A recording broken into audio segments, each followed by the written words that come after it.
प्रधानमंत्री आवास योजनेच्या अंतर्गत ज्याला घर मिळेल त्याला जन्मभर इलेक्ट्रिसिटी फुकट मिळाली पाहिजे, म्हणून त्याला त्या ठिकाणी सोलर करता पैसे आम्ही देतो, त्याला कधीच इलेक्ट्रिसिटीचं बिल भरावं लागणार नाही। त्यामुळे गरीबाला त्या इलेक्ट्रिसिटीच्या पैशातनंही मुक्ती देण्याचं काम आपण केलेलं आहे। एवढंच नाही तर काही लोक असे होते, अर्ज केला पण जमिनीचा तुकडा देखील नव्हता, त्यांना घर तर मंजूर झालं पण जमीन नसल्यामुळे घर बांधता येत नव्हतं।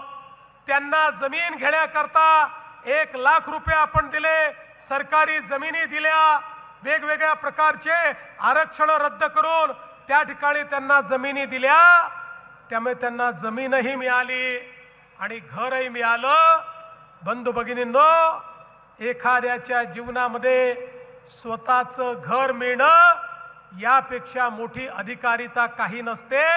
ते घर देण्याचं काम त्या ठिकाणी आपण केलेलं आहे। आणि आता तर बघा, आता ही जी यादी बनली, ही यादी बनल्यानंतर मागच्या वर्षी शिवराजजींनी पुन्हा सांगितलं, म्हणाले ये यादी भी थोड़ी पुरानी हो गई, कुछ लोग इसमें भी छूट गए होंगे। पुन्हा पोर्टल उघडलं, पुन्हा अर्ज मागवायला सांगितलंय। आता नव्याने अर्ज आमच्याकडे पुन्हा आले।